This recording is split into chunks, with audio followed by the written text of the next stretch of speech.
विश्व कल्याणाचा मध्यमार्ग देणारे जगद्वंदनीय जगद्गुरु शांती सम्राट शाक्यमुनी संबुद्ध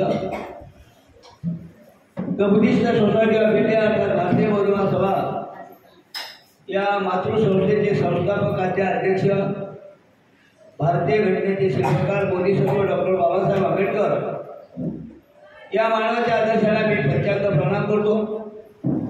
या जम्बूद्वीपामध्ये जे जे काही महामानव होऊन गेलेले आहेत, ज्या महानायिका होऊन गेलेल्या, ज्या महामाता झालेल्या आहेत की ज्यांनी मानवाच्या कल्याणासाठी आपला देह झिजवला आणि आम्हाला सोन्याचे दिवस दाखवले, त्या जम्बूद्वीपामध्ये निर्माण झालेले सर्व संत महात्मे महापुरुष महानायिका या सर्वांना या ठिकाणी विनम्र भावे अभिवादन करून the Buddhist Society of India अर्थात भारतीय बौद्ध महासभा या मातृसंस्थेचे द्वितीयाध्यक्ष चैत्य स्तूपाचे शिल्पकार बौद्धाचार्याचे जनक माजी श्रावणे पंडित काश्यप तथा सूर्यपुत्र बाळासाहेब आंबेडकर यांच्या पावन स्मृतीला विनम्र भावे अभिवादन। ज्या मातेने प्रतिकूल परिस्थितीमध्ये बाबासाहेब आंबेडकरांच्या विचारांचा बौद्ध धर्म भारताच्या कानाकोपऱ्यामध्ये पोहोचवण्याचं काम केलं, आज मला सांगायला आनंद वाटतो की भारताच्या 25 राज्यांमध्ये भारतीय बौद्ध महासभा मीराताई आंबेडकरांच्या नेतृत्वामध्ये शाखा कार्यरत आहेत आणि याचं जर सर्व श्रेय जात असेल तर ते मीराताई आंबेडकरांना जातं की ज्या माध्यमामुळे आमच्यासारखे कार्यकर्ते घडवले गेले, देशाच्या कानाकोपऱ्यामध्ये जाण्याची संधी प्राप्त झाली।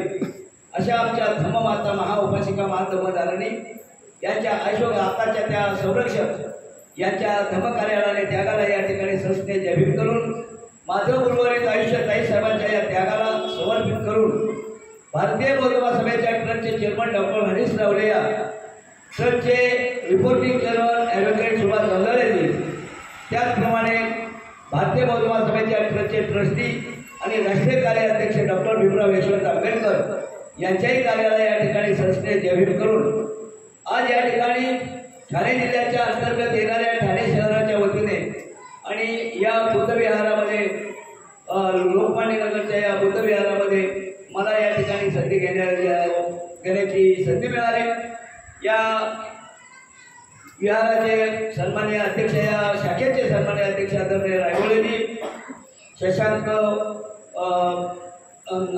आचार्यजी, त्याचप्रमाणे ज्यांनी मला आपलं दर्शन 2 वेळेला घडवलं, खरं म्हणजे एका वेळेला दुसऱ्या वेळेला जाऊ नये असा नियम आहे, पण त्या नियमाला उल्लंघन करून ज्याच्यामुळे आपल्याला तुम्हाला दर्शन झालं ते आदरणीय माझे रवींद्र चव्हाणजी, या ठिकाणी उपस्थित असलेले सर्व मान्यवर, या ठिकाणी घेणारी लोक आहेत म्हणून या मनामध्ये खंत होती, ती खंत या ठिकाणी दुरुस्त झाली आणि आपल्याशी बोलण्याची संधी मिळत आहे।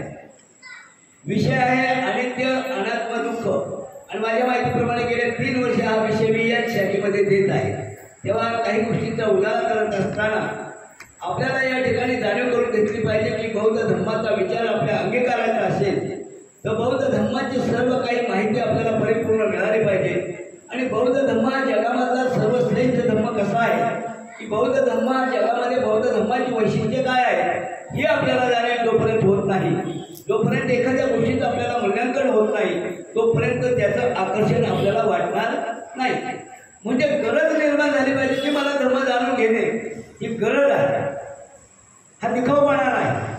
मला धर्म जाणला पाहिजे की माझं जीवन सुखी व्हावं, मला दुःखमुक्त जीवन प्राप्त व्हावं. ज्यासाठी या महामानवाने राज्यवैभव त्यापून 45 वर्ष लोकांतराचं रहस्य जाणलं आणि लोकांना दुःखमुक्त केलं. या देशामध्ये 1700 वर्ष बुद्धाचा विचार अवलंबिलेला आहे.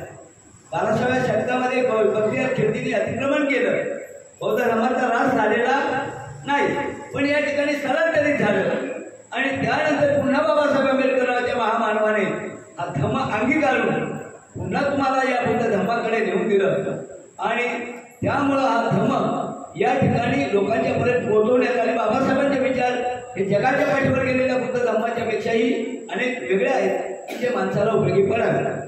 दुसरा मुद्दा आपल्याला लक्षात ठेवला पाहिजे की बौद्ध धर्म हा व्यवहारी धर्म आहे, हा व्यवहारी धर्म आहे. बौद्ध धर्म ही तुमची माझी मानकी नाही आहे. बौद्ध धर्मामध्ये मनुष्य मात्राला केंद्रबिंदू मानलेला आहे. तो कोणत्याही जाती धर्माचा असो, कोणत्याही संप्रदायाचा असो, ज्याला जीवन सुखी करायचं आहे. सगळ्यांच्या खटपटी कशासाठी आहेत? जे वातावरण आज निर्माण उद्या परवा वातावरण निर्माण होणार, कशासाठी होणार आहे? सगळ्यांची इच्छा काय आहे? घरामध्ये काय लाभावी? सुख शांती लाभावी, यासाठी त्यांच्याही खटपटी आहे, त्यांच्या परीने ते करतायत. पण त्यामध्ये भगवान बुद्धाने बाबासाहेब आंबेडकरांनी हा जो विचार आपल्याला दिला आणि बुद्धाचा जो विचार आहे हा सार्वजनिक विचार आहे. मला सांगायला आनंद वाटते, काल ज्या ठिकाणी गोंडीला त्या ठिकाणी मी जलवायू कंपाऊंडमध्ये विषय देत असताना अनेक लोकांनी त्या ठिकाणी या पद्धतीच्या प्रतिक्रिया दिल्या की त्या ठिकाणी ते वावळे महाराज म्हणून जे आहेत कीर्तनकार ते पूर्ण बुद्ध सांगायला लागलेले आहेत. आणि शशांक मला सांगायला आनंद वाटेल, या ठिकाणी 4 कीर्तनकार आज महाराष्ट्रामध्ये फक्त आणि फक्त बुद्धाचा एखाद्या चॅनल पण आहे, चलो पंढरपूर चलो असं ते म्हटलेलं आहे त्यांनी. आणि अशा पद्धतीने जर विचार होत असेल, अशा पद्धतीने लोकांचं परिवर्तन होत असेल तर बाबासाहेब आंबेडकरांच्या कार्याला कुठेतरी यश यायला लागलेलं आहे, हे समाधान मानणं गरजेचं आहे. दुसरा प्रश्न आहे की जर इतर लोक आपल्याकडे बुद्ध विचाराकडे जर प्रभावित होत आहेत तर मी कुठे आहे? मी तर बाबासाहेब आंबेडकरांचा वारसदार आहे, मी बाबासाहेब आंबेडकरांचा वारसदार आहे, तर मला हा बौद्ध धर्म माझ्या उद्याच्या पिढीला द्यायचा आहे. माझे सरकारी आदरणीय आचार्य गुरुजींनी या ठिकाणी किंवा आमच्या कालकथित रायगोड गुरुजींनी या ठिकाणी हे पीक पेरलं आणि या ठिकाणी ही शाखा निर्माण केली. उद्देश हाच होता की दुसरी पिढी उद्या निर्माण व्हावी आणि ती पिढी निर्माण होत असताना शुद्ध विचाराची बुद्ध प्रामाण्यवादी संस्कृती आम्ही देणार आहोत की नाही, हा महत्वाचा प्रश्न या ठिकाणी आज आपल्याला ऐरणीवर आलेला आहे. आणि म्हणून या ठिकाणी आपल्याला सखोल विचार करत असताना जर आपण जर बाबासाहेबांचे वारसदार आहोत तर आपल्याला आपल्यामध्ये कमीपणा जर असेल तर तो आपल्याला नष्ट केला पाहिजे. आपले समज आणि गैरसमज हे आपल्याला दूर केले पाहिजे. आजचा विषय जो आहे तो विषय हा जास्तीत जास्त 80% गैरसमजावरच आधारित आहे. आज आपण किती जरी म्हणत असलो तर शिकली सवरलेली मुलं ही आज म्हणतायत की समन्वय कुणीतरी या ईश्वरचा कोण आहे, चांगली शिकले सवरलेली. आता आपण त्याच्यावर टीका करत नाही, पण ज्या वेळेला बौद्ध विचार आपण जनतेसमोर मांडतो त्यावेळेला प्रत्येकाची भावना काय झालेली आहे की कुणी करविता कुणीतरी वर बसलेला, मृत्यू आला तरी ती परवाट आहे, वर्षाची दोरी तुटली. आता वर्षाची दोरी किती लांब आहे, तिची लांबी रुंदी मोजण्याची काय गरज? कारण जे नाही ते सत्य का मानायचं? आज विश्वामध्ये जे सत्य नाही, भगवान बुद्धाने सत्याचा आधार घेतलेला आहे आणि जगाबद्दल सत्य सांगितलेलं आहे की हे सत्य नाही. ठामपणाने भगवान बुद्ध सांगतात की देवदेववाद नाही, स्वर्ग आणि आत्मा नाही आणि त्या आव्हानाला अजूनही कुणी पूर्णता दिलेली नाही. जरी आज नाच गाण आणि रंगधुपामध्ये असतील तर ते सुद्धा आज उत्तराला परिपूर्ण झालेले नाही. ही गुणगाठ आपण लक्षात ठेवायची. एवढं नव्हे तर सुप्रीम कोर्टाने सुद्धा याला उजाला दिलेला आहे की या देशामध्ये धर्म नावाची चीज नाही. सुप्रीम कोर्टाचा निकाल दिला आहे की या ठिकाणी सांगताय की मग हिंदू नाही, बौद्ध नाही, हे धर्म नाही, हे तर काय आहे, ते संप्रदाय आहे. काय आहे हे संप्रदाय आहे. आणि प्रत्येक संप्रदाय आपापल्या परीने हे विचार मांडत आहे. प्रश्न आपल्याला त्यांचा कोण कशा रीतीने मांडतो याचा प्रश्न आपल्या पुढे नाही. आपल्या पुढे प्रश्न असा आहे की ह्या माणसाला जर भगवान बुद्धाने केंद्रबिंदू मांडलेला आहे तर याच्या मनाची जी संभ्रमावस्था आहे, मनामध्ये जी शंका आहे, मनामध्ये जो संशय आहे, जो अजूनही बळवलेला आहे, तो आपल्याला दूर करण्याच्यासाठी हे बुद्ध विचार आपल्याला ग्रहण करणं गरजेचं आहे आणि त्याची शहानिशा करणं गरजेचं आहे. कलाम सूत्रामध्ये भगवान बुद्ध म्हणतात की तुमच्या मनाला पटलं तर सुधारा. कलाम सूत्र बाबासाहेबांनी मुद्दा म्हणून बुद्धाने त्याच्या धर्मामध्ये घेतलेला आहे. तुमच्या मनाला पटलं तर घ्या.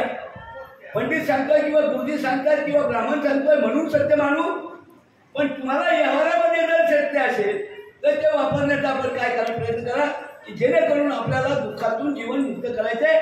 आपल्याला हा प्रपंच आहे, जे गृहस्थी जीवन आहे, ते सुखी जीवन आपल्याला प्राप्त करण्याच्यासाठी आपल्याला या खटपटी करणं अत्यंत गरजेचं आहे. आणि म्हणून हा जो प्रश्न या ठिकाणी निर्माण झालेला आहे की मग याच्यामध्ये खरं त्यांचं म्हणावं का आपलं म्हणावं. आणि भगवान बुद्धाने याला उत्तर दिलं की भगवान बुद्धाने जे 45 वर्ष या देशामध्ये बुद्ध धम्म आणि विचार मांडला, त्या विचारामध्ये भगवान बुद्धाने अत्यंत संशोधनात्मक पद्धतीने या रूढी परंपरावादाला बगल दिली आणि बगल देऊन त्यांनी ऑप्शन सांगितला. देव नाही, दैव नाही, आत्मा नाही, स्वर्ग नाही किंवा कोणी निर्माता नाही, हे ज्या वेळेला भगवान बुद्ध सांगतात. बोल बसायला ताई, आचार्य ताई, बस बस. आणि म्हणून जर देव नाही, दैव नाही, हे नाही, हे जर असेल तर मग त्याला ऑप्शन काय आहे? त्याला ऑप्शन भगवान बुद्धाने दिला. त्याला म्हणतात अनित्यवाद. त्याला म्हणतात अनित्यवाद. अनित्य म्हणजे काय? जे नित्य नाही ते अनित्य. नित्य म्हणजे काय? जे कायमस्वरूपी टिकत नाही ते. चला विषयाचा काय? विषय परिपूर्ण याच्यामध्ये आहे. आता जे बोलणार आहे ते आपल्या बुद्धिमत्तेप्रमाणे बोलणार. पण भगवान बुद्धाचा सिद्धांत आहे की जगामध्ये ज्या ज्या वस्तू निर्माण झालेल्या आहेत त्या सर्व वस्तू या अनेक घटकांनी बनलेल्या आहेत आणि त्या निर्माण झालेल्या आहेत त्या नष्ट होणार आहेत. मग ते वनस्पती असतील, सजीव असतील, जलचर असतील, मनुष्य प्राणी असतील, हे सर्व जे निर्माण झाले ते काय होणार आहे? नष्ट होणार आहे. कुणी त्याचा ते मला माहिती नाही. त्यामुळे कुणी जीवन मरणाच्या मुक्ततेतून सुटलेला नाही. म्हणजे मी जरी प्रवचनात 40 वर्ष बोलतोय म्हणून मला मरण येणार नाही असं मरण येणार हे काय आहे? नक्की आहे. तेव्हा दुरी तोडण्याला कुणी बसलेला, मग दुरी कोण तोडील? दुरी कोण तोडील याचा विषय आपण या ठिकाणी आज पाहणार आहोत. दुरी कशाने तुटली जाते हे पण आपल्याला माहिती पडलं पाहिजे ना. मग ती दोरी तोडण्याची जी प्रक्रिया आहे त्या प्रक्रियेला आपण या ठिकाणी पाहतो. आणि म्हणून मनुष्य जीवन जे घडलेलं आहे हे वेगवेगळ्या घटकांनी बनलेलं आहे. ते 4 घटक आहेत, 4 घटकांनी बनलेलं आहे. आणि ते 4 घटक आहेत आग, तेज, वायू आणि पृथ्वी. या 4 घटकांचा संयोग निर्माण झाला, आईच्या गर्भामध्ये निर्माण झालं. आणि आईच्या गर्भामध्ये 4 घटक काय झाले? 9 महिन्यापर्यंत काय झाले? परिपूर्ण तयार झाले. कारण ज्या वेळेला आपल्याला जन्म येतो त्या जन्माच्या वेळेला शरीर परिपूर्ण काय आहे? घडलेलं आहे. आणि कोणाच्यामुळे घडलं? आईची ही क्रिया आहे. आईच्या गर्भाशयामध्ये ते परिपूर्ण झालेलं आहे.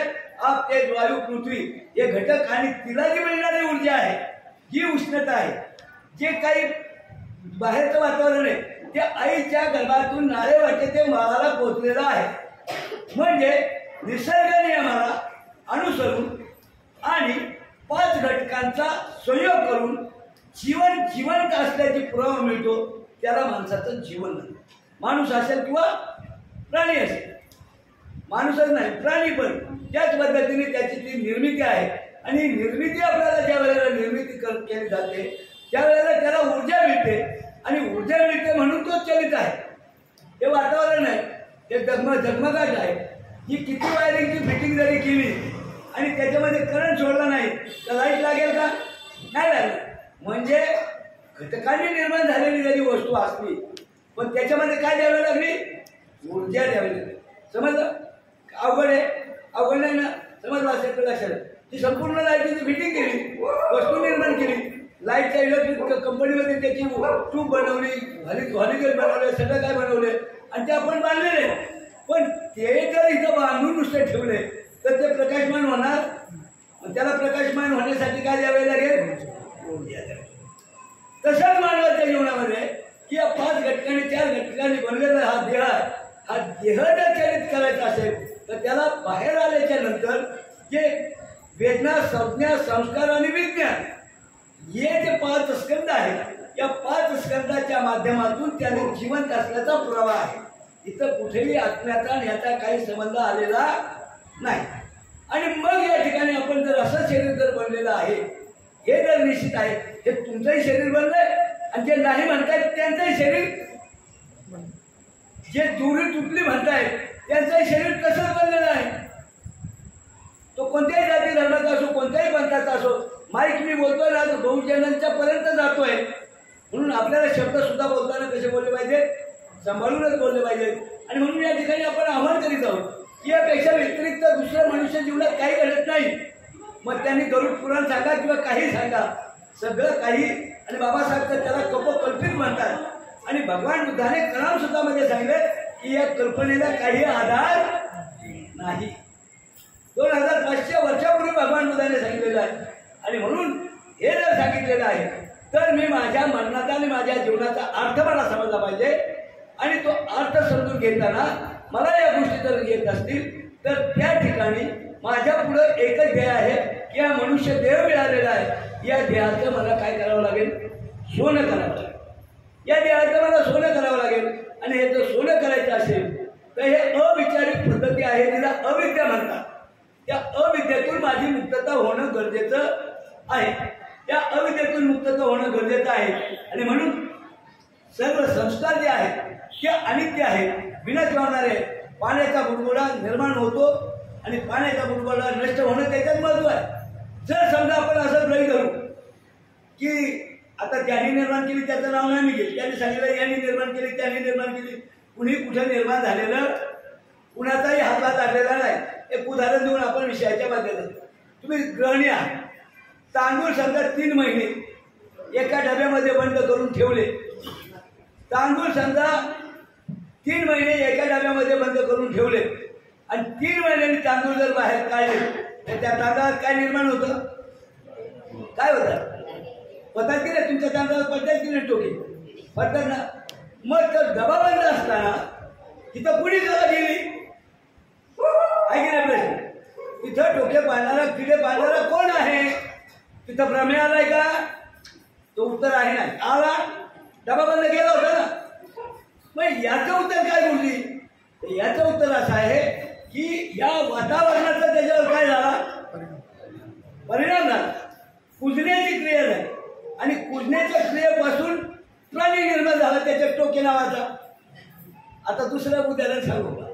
समजा हे धुतलं नाही 4 महिने. 4 महिने कशाला? फक्त 10 दिवस प्रयोग करून बघा, वळवळ व्हायला सुरुवात होईल. आता तिथं कुठे ब्रह्मे आला? जर त्या ब्रह्मेला म्हणतात ब्रह्मेने जग निर्माण केलं असं जर म्हणत आहे, हे जर सत्य मानायचं असेल तर नका घेऊनचा आजूबाजू डोकं आणि बघा काय होतंय ते. आता तुमच्या डोक्यात पडत नाही. पूर्वीच्या माझ्या माईच्या डोक्यामध्ये खाली एकी पाठीमागे एक बसायची. आता ती वेळ आलेली नाही. आपण आता फार वैभवशाली झालेलो आहोत बाबासाहेबांच्या मुळे. तेव्हा आता तुमच्या डोक्यामध्ये खाजो येणार नाही, कारण तुम्ही वेगवेगळे शॅम्पू वापरताय, सगळं काय वापरताय, त्यामुळे. पण हे विज्ञान आहे. अशा विनोदातून एक तत्व आहे. मग हे तत्व कोणी निर्माण केलं? उत्तर आहे निसर्गाच्या परिवर्तनातून, निसर्गाच्या हालचालीतूनच ते निर्माण झालेलं आहे. म्हणजे इथं कोणी बसलेला नाही. या तत्वाशी मला काय व्हायला पाहिजे? ठाम बसवावं लागेल. हे जग मी निर्माण केलंय. एक म्हणतो मी दूत आहे, एक म्हणतो मी प्रेषित आहे, आणि म्हणतो जगाचा करता करविता मीच एकटा आहे. फक्त जगामध्ये एकच महामानव झाला की तो सम्यक संबुद्ध की त्याने सांगितलं मी कुणीच नाही, मी फक्त महामाया आणि सुद्धोधन राजाचा पुत्र आहे. कुठेही मी बौद्ध धर्माचा संस्थापक आहे असंही बुद्धाने कधीही म्हटलेलं नाही. उलट ते बुद्धाला शरण जात आहेत. आहे की नाही विचित्र? बुद्धाला शरण जात आहेत. बुद्ध शरण गच्छामी म्हणतायत. म्हणजे बुद्ध ही व्यक्ती, बुद्ध हा काय आहे? विचार आहे. बुद्ध हा काय आहे? विचार आहे. की जो विचार अविद्येतून मुक्त होतो, अविद्येतून मुक्त होतो, जे असत्याला नकार देतो आणि सत्याचा स्वीकार करतो. जे नाही त्याच्या खटपटी या चाललेल्या आहे. कोट्यावधी रुपयाची उद्या उलाढाल आहे. कोट्यावधी. त्यांना आपण सांगितलं तर त्यांची मनं दुखवतो. त्यांच्या आपल्याला मनं दुखवण्याचे कारण नाही. दोस्त त्याच्यापर्यंत करेल. पण आज आपले डोळे काय झालेले आहे? आज आपले डोळे उघडे झाले. मागे त्या सम्राटांनी लेख द्यायला सुरुवात केली होती. मी बबन कांबळे त्यावेळेला होते. त्यावेळेला सांगितलं, साहेब हे तुम्ही करताय हे समाजाला विघातक आहे. तुम्ही यांनी गणपती बसवला, त्यांनी गणपती बसवला, टीका वगैरे करताय. याच्यामुळे सामाजिक विध्वंस निर्माण होईल. की ते जर निर्माण झालं आणि त्याच्या घरावर आपण जर मोर्चा काढला तर इतर लोक दुखवली जातील. ज्यांचं मन त्याच्यावर बसलेलं आहे, त्या अजून निघालेले नाहीत आणि त्याच्यामुळं वादळ निर्माण होईल. तेव्हा तुम्ही पेपरमध्ये छापण्याची गरज त्याला करायचं. उद्या शशांकला वाटलं, आयुष्य घालवलं आचार्य गुरुजींनी आणि शशांकच्या मनात आलं की मला जर समाधान करायचं असेल तर मला बापाला आणावं लागेल. शशांकला मी पाठिंबा देईन. उद्यापासून आणायला सुरुवात करा. कारण हे व्यक्ती स्वातंत्र्य आहे. विषय लक्षात आला, सगळ्यांच्या लक्षात आलं. म्हणजे कोणावरही बंधन टाकण्याची इथं गरज नाही.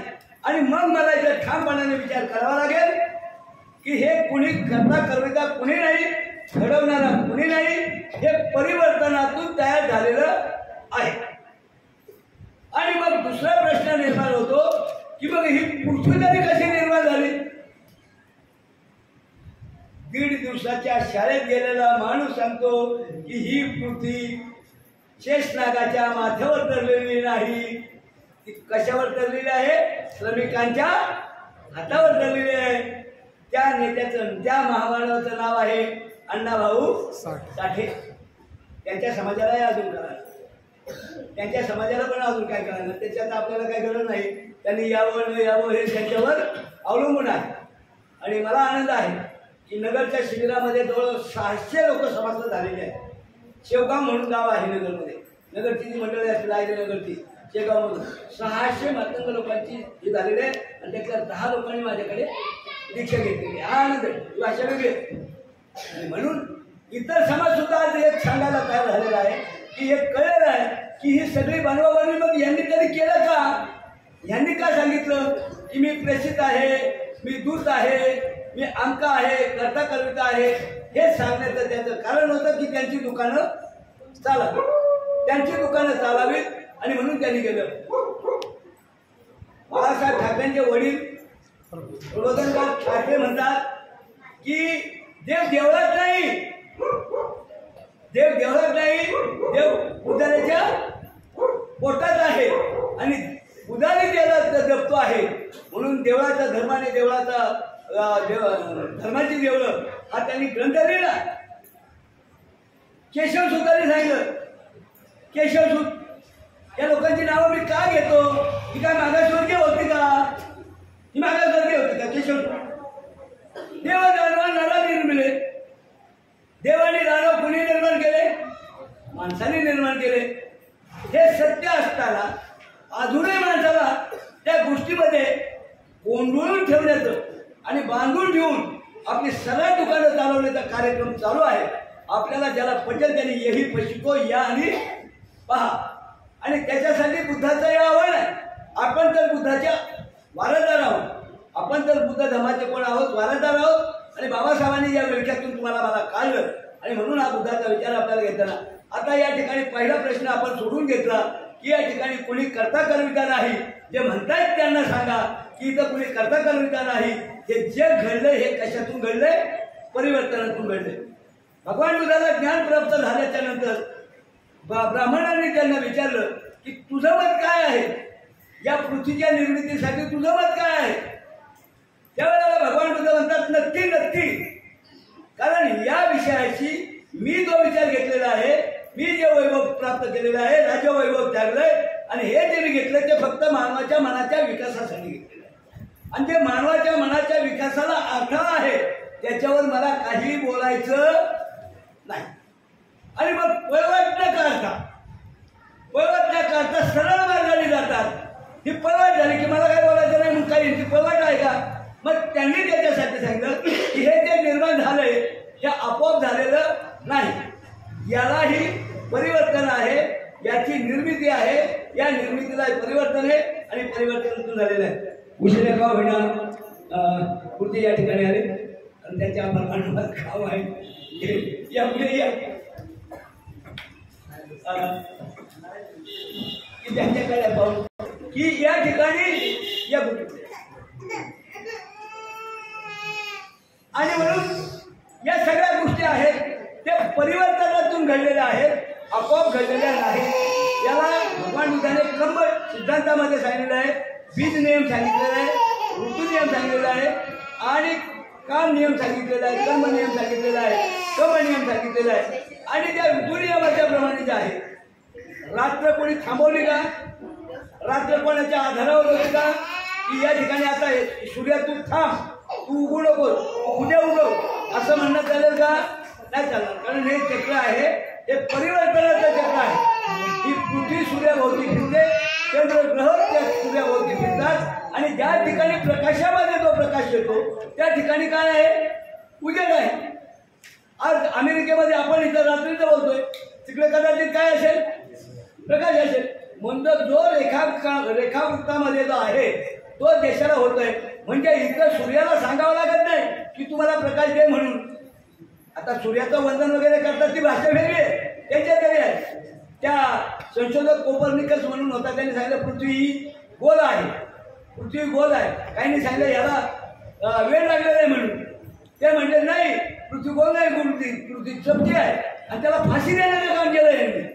आणि फाशी देतात तो म्हणला जरी मला आज फाशी दिली तरी पृथ्वी काय चपटी गोलची चपटी होणार नाही आणि आजही नाही. याला क्षितिज आपण म्हणतो. क्षितिज म्हणजे त्या ठिकाणी आभाळ चक्र का? नाही. म्हणून हे चक्र आहे, ते ग्रहाचे चक्र आहेत, हे ऋतुनियमाप्रमाणे झाले. तिथं रात्र आहे, दिवस आहे, उन्हाळा आहे, पावसाळा आहे, हिवाळा आहे. हे चक्र काय होणार आहे? फिरणार आहे. कुणी चक्र फिरवणारा वर बसलेला नाही. पाऊस आता कमी जास्त होतं त्याचं कारणही आपल्याला कळलेलं आहे की पूर्वीची जी वनराई होती ती वनराई काय केली आपण? नष्ट केली. आणि पावसाला जर बाष्पीभवन करायचं असेल तर वनस्पतीची गरज आहे, ती कमी केल्यामुळे पावसाचा अनियमितपणा सुरू झालेला आहे. म्हणून इथं काही अनेक लोकांना देवाला नवस करून पाऊस सुद्धा पडणार. पाऊस पडायचा असेल तर झाडे लावा आणि झाडे जगवा, या पद्धतीचे प्रयोग करावे लागतील. आणि म्हणून हे सत्य नाही.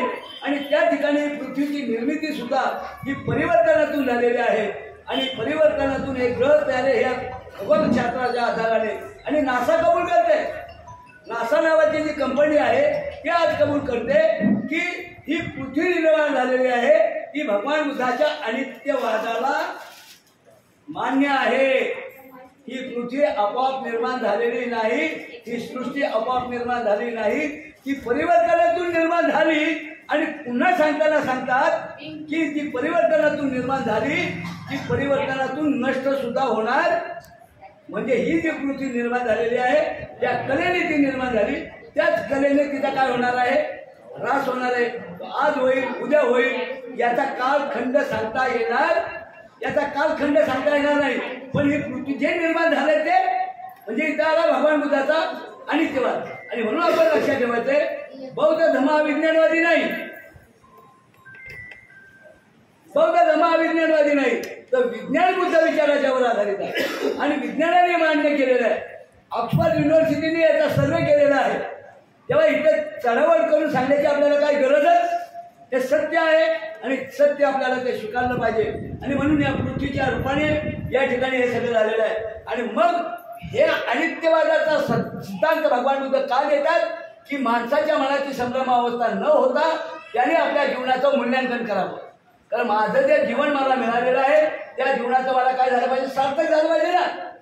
जन्माला आलोय, आणि जन्म आणि मृत्यू जाती जरा मरण महापरिमुत्य सामी जाती मरणाच्या ज्या विठ्यामध्ये जो माणूस सापडलेला आहे तिथं कुणीही अमरपाटा घेऊन आलेला नाही, कुणीही थांबणार आहे, उद्या मरणार आहे आणि मग मरणार आहे हे निश्चित आहे.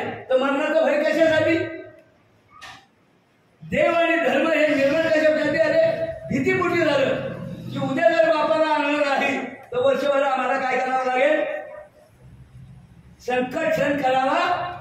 आणि म्हणून कर्ज काढून का होईना, आता कर्ज नाही काढत, आता पैसे भरपूर आलेले त्यामुळं त्या पद्धतीने ते करतात. त्यांना आम्ही नावं ठेवणार नाही, पण या विख्यातून जोपर्यंत ते आहात आहेत तेव्हा कितीही जरी खर्च केला तरी तुमचं दुःख मुक्त होणार नाही. पण त्यांची पलवाट आहे, जे सांगतायत ना त्यांना त्यांची पलवाट आहे. ते सुख सांगतायत पण कुठं सुख सांगताय? स्वर्ग सुख सांगतायत. कोणतं? स्वर्ग सुख. आणि भगवान बुद्ध कोणते सुख सांगतात? निब्बाणाचं सुख. याची देही याची डोळा पाहिला सुखाचा सोहळा संत सांगताय याची देही याची डोळा पाहिला सुखाचा सोहळा. आणि म्हणून प्रथम आपल्या मनातली जी किलमिश आहे, आपल्या मनामधली जी घाण आहे, मानवाच्या मनामध्ये जे काही अविचार आहेत ते अविचार आपल्याला दूर करण्यासाठी या गोष्टीचं विश्लेषण होणं अत्यंत गरजेचं आहे. आणि ते मला बाह्यमुखी नाही, अंतर्मुखी होऊन ते मला स्वीकारावं लागेल. मला वरवरतं नाही, गुरुजींनी सांगितलं म्हणून नाही.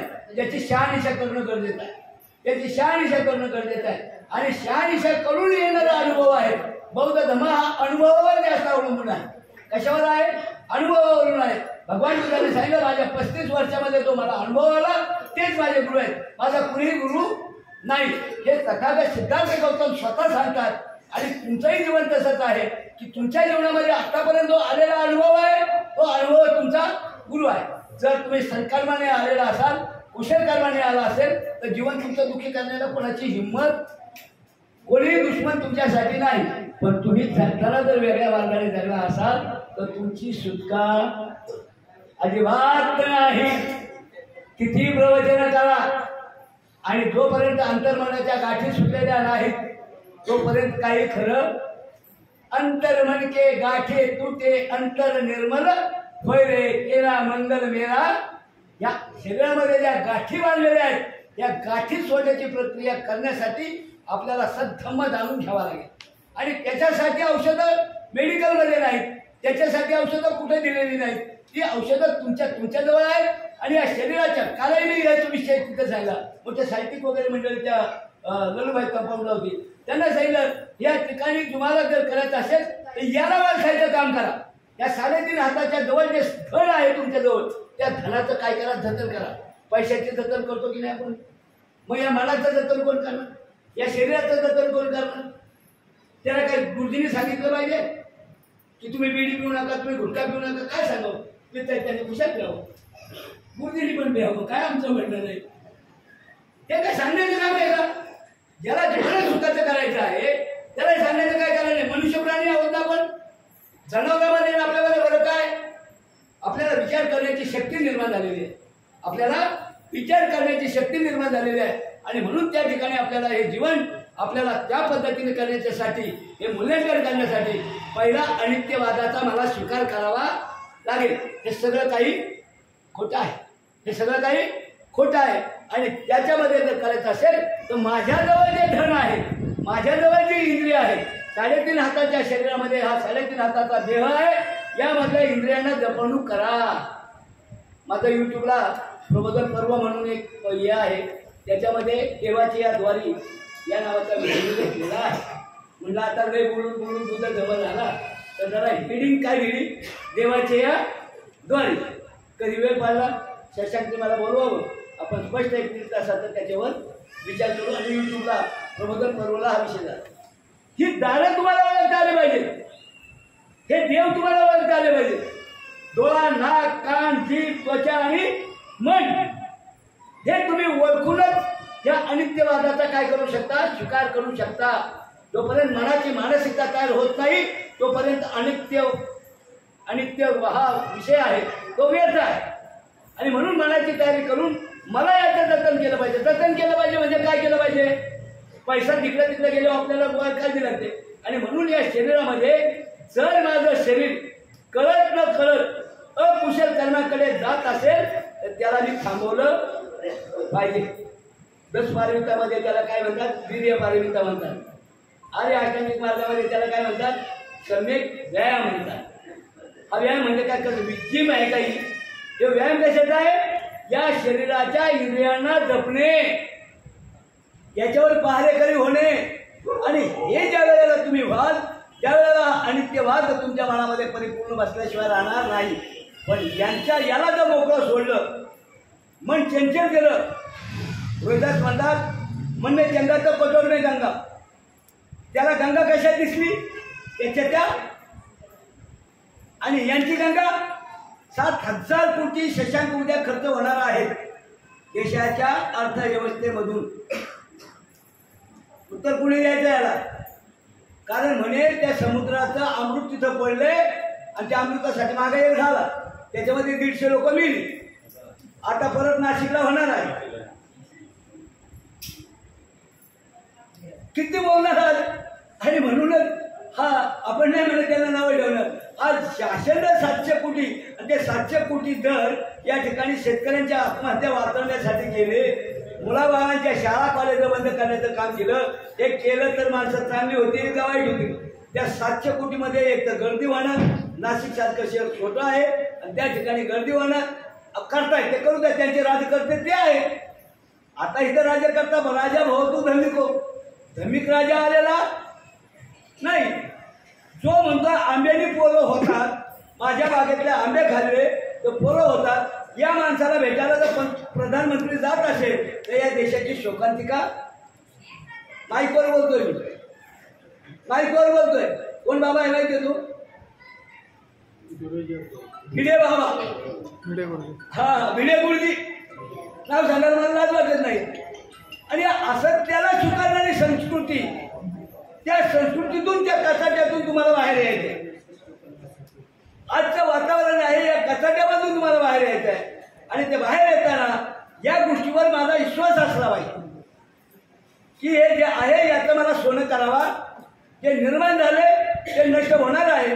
मग त्याची मला जोपर्यंत आहे तोपर्यंत त्याची काय केली पाहिजे? जपवणूक केली पाहिजे. आणि अशा पद्धतीने हा विचार आहे तो अनित्यवादाला ज्या वेळेला तुम्ही स्वीकाराल हे नष्ट होणार आहे. म्हणजे पाप विरुद्ध जे आहे, भयापूर्ती देव निर्माण झाले. देव दानवा नरा निर्मिले, पाप विरुद्धने देव निर्माण झाले आणि त्या ठिकाणी भीती निर्माण केली. आणि म्हणून देव राजरोसपणे राज्यकारण करता आहेत.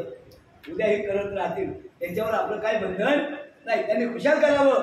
पण तो समाजाला एकच छाप आहे. त्यांनी कितीही 10,000 त्या लालबागला लिहून सोडले तर जेवणात त्यांना सुख नाही. आणि 10,000 कोटीचं कडक कोण देतो? यानं मग कामले लिहून देईल का? 45 वर्ष त्याच्या शेजारी राहिलो बिचारायच्या.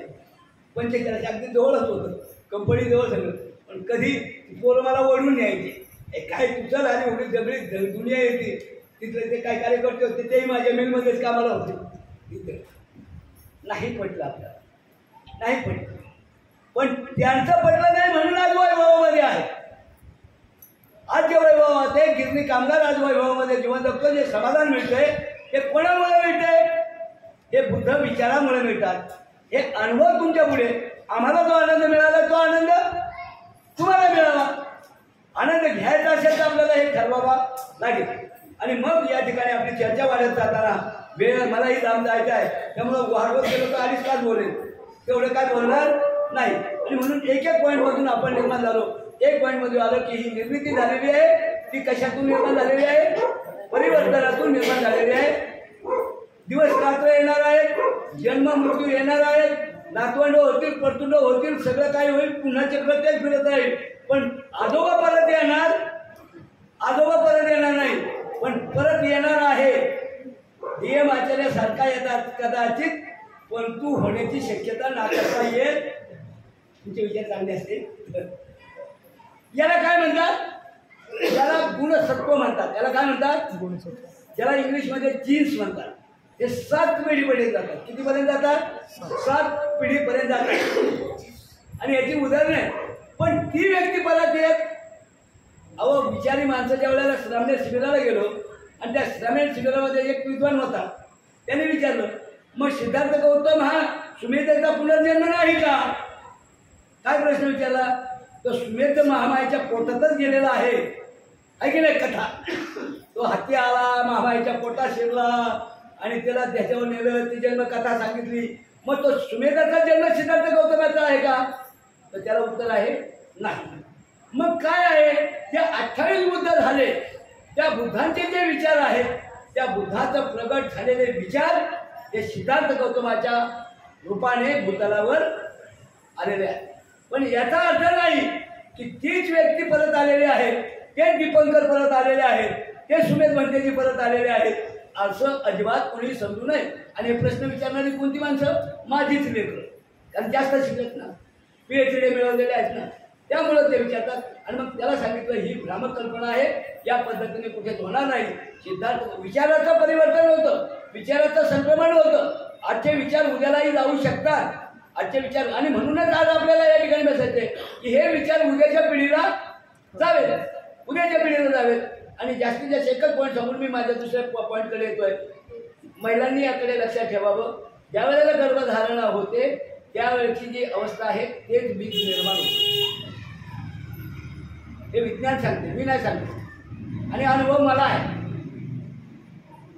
गर्भावस्थेमध्ये जी माता ज्या अवस्थेमध्ये आहे, म्हणजे चिडचिडी असेल, शिव्या देणारी असेल, भांडकुदळ असेल, तर जन्मलेलं सुद्धा लिहून ठेवा पाहिजे. आणि चुकलं तर मला सांगा, हे विज्ञान सांगते. मग आता आपल्याला काय शोधायचंय? आता आपण त्याच्यातून मुक्त झालो, पण जी पिढी बसलेली आहे पुढची, त्यांनाही माहिती पाहिजे. मग त्याच्यातून काय होतं की त्याच्यामधून तो गर्भ त्या पद्धतीने घडतो. आणि म्हणून आपल्याला या ठिकाणी गर्भारा अवस्थेमध्ये त्या स्त्रीवर काय झाले पाहिजे? संस्कार योग्य झाले पाहिजेत. तिच्यावर संस्कार काय करतो आम्ही? ओटी भरणीला तिला चंद्रावर बसवतोय, तिला पाण्यात बसवतोय, आमक करतोय, तमक करतोय. आणि तिच्यावर दुसऱ्या संस्कृतीचा काय करतोय आपण? करता येईल. आणि म्हणून भारतीय बौद्ध सभेने गर्भमंगल दिन हा विषय मुद्दाम म्हणून घेतला. ही मंडळी होती, मी नव्हतो त्या विषयाला, त्या मंडळीने या ठिकाणी विषय घेतला. संस्थेला आभार मानावे लागतील की आता ह्याच्यातून आपल्याला मुक्तता मिळाली पाहिजे. सांगायचं तात्पर्य की जसं गर्भामध्ये तुम्ही पहा मुलं वडिलांसारखी होतात, कारण पती पत्नीची एकमेकांची नजर भेट आहे. 5-10 महिन्यामध्ये ती नजर भेट जर कायम स्वरूपी असेल तर मुलं वडिलांच्या सारखा चेहरा. माझी झाली गोडी म्हणा, त्याच्यात काही डाऊट नाही, पण मी बाकी माझ्या आई सारखाच, आई काळी होती म्हणून मी काळा झालो. मग दुःख का मानावं?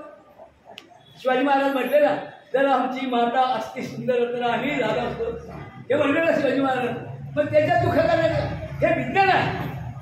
हा अशा नाही, हे विज्ञान आहे. आणि म्हणून या ठिकाणी या अवस्थेमध्ये आपला विषय आहे की गर्भावस्थेमध्ये, आणि मग गर्भावस्थेमध्ये तुम्हाला कसं सांभाळायचं आहे हे प्रत्येकाने सांभाळावं. आता सुनाबाळा येणार आहे, नातवंड होणार आहे, तेव्हा नातवंड जर खोटकर लोक असेल तर आपल्याला त्याचा विचार करावा लागेल. नंतर आघात होतो काही वेळेला जन्माच्या नंतर. रायगोळे सरांनी या ठिकाणी सांगितलं की 1 वर्षाची मुलं झाल्याच्या नंतर त्यांच्यावर प्रघात झाला, त्यांच्यावर काय अटॅक झाला, ताप आला, आणि ती मुलं त्या पद्धतीने आता अविकाराने पिळलेले आहेत. दुःख करण्याचं कारण नाही, निसर्गाच्या नियमानुसार घडलेलं आहे. कुणी तुमच्यावर दुश्मन आलेला, कारण आजोबांनी इतकी सेवा केली होती, तुम्ही इतकी सेवा करताय, तेव्हा दुःख मांडण्याचं कारण नाही. तुम्ही असं म्हणता नाही ना आमचं पाप कर्म, रायगोळे आई मला म्हणायला लागल्या तेच मनामध्ये दुःख आहे, दुःख पाहण्याचं कारण नाही ना. आपण सत्कर्मावर आहोत, पण विज्ञानाच्या माध्यमातून आपण त्याला काय दिलं नाही, विज्ञानाच्या माध्यमातून आपण त्याला परिपूर्ण त्यावेळेला पडलो नाही, किंवा वैद्यकीय सल्ला योग्य झालेला नाही. त्यामुळं ही गोष्ट घडलेली आहे. आज मनामध्ये दुःख आहे त्यांच्या, आणि त्याच बाळांचा आज वाढदिवस आहे, आणि नेमकं मलाच बोलवलं. त्यामुळं ही परिस्थिती जी आहे, तेव्हा माणसाने दुःख कोणतं मानावं आणि कोणतं मानू नये, रायगोळे आईला मध्यम होणे सांगणं आहे की या पद्धतीने घडलेलं आहे. कुणी पाप कर्माची पुण्याई वगैरे तिथं आलेलं नाही. माझ्या जन्माचं पाप होतं म्हणून माझी नातवंड अशी झाली, अजिबात मानण्याचं गरज नाही. फक्त घडलं कशामुळं?